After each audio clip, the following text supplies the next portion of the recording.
Faites ces 4 choses pour combattre la sorcellerie.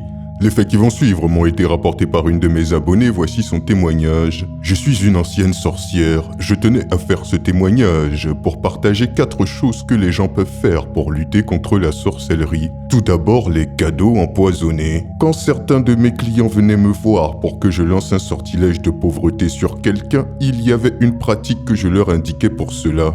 Le cadeau empoisonné. Que ça soit de l'argent, des petits bijoux, des habits ou autre sorte de cadeau qu'ils voulaient faire à une personne visée, je faisais un rituel dessus pour qu'il soit maudit et qu'il suce toute la chance que la personne peut avoir sur le plan matériel et qu'elle souffre de mains percées. Donc si vous constatez qu'après avoir reçu un cadeau en espèces ou autre, que vous avez des problèmes sur problèmes, c'est qu'on vous a ensorcelé. Faites attention à ceux qui vous offrent des cadeaux, surtout si ce sont des personnes qui, à la base, avec qui vous avez eu des conflits. Ensuite, il y a l'envoûtement par les esprits négatifs de l'eau.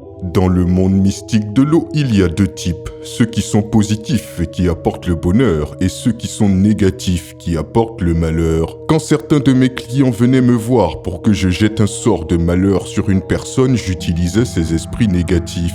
Je prends le nom de cette personne et je fais un rituel dessus. Après cela, dès qu'elle se lave et frotte son dos avec l'eau à l'intérieur de sa maison, c'est comme si elle invitait ces mauvais esprits à rentrer chez elle. Si vous pensez être victime de ce genre d'attaque, commencez à vous laver dehors. Et il ne faut pas que votre dos soit tourné vers la maison, mais vers l'extérieur. Et surtout, ne prenez pas de douche entre minuit et 3 heures du matin. Ce sont des heures très favorables pour ce genre d'esprit. Ensuite, le fait de se maudire soi-même. Certains souvent pensent être victimes d'une sorcellerie qui vient de l'extérieur, alors qu'en réalité, ils se maudissent eux-mêmes. À chaque fois que vous vous dites « je souffre », je ne vais pas y arriver. Pourquoi ma vie est comme ça? Tout ce que je touche ne marche pas. À chaque fois que vous dites ce genre de choses, vous vous maudissez vous-même et vous attirez l'énergie de la souffrance et de la pauvreté dans votre vie. Vous devez changer votre manière de penser et dire des choses positives, même dans les situations difficiles. Sinon, vous n'arriverez jamais à vous sortir de votre situation.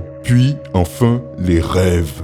Voici ce qui se passe dans les rêves pris par la sorcellerie. Nous croyons qu'une personne, un être humain, est comme une maison et que cette maison a des portes. La nuit, au coucher, les portes s'ouvrent. Nous pouvons alors tenter de vous manipuler dans vos rêves. Rêver de manger, ce n'est pas bon. Se laver dans ses rêves, ce n'est pas bon. Coucher avec quelqu'un dans vos rêves, ce n'est pas bon. Si vous rêvez que vous retournez dans une ancienne maison où vous avez habité, ce n'est pas bon non plus. Quand vous faites ce genre de rêve, en vous réveillant, il faut tout de suite prier pour vous purifier. Voici un peu mes conseils et mon témoignage.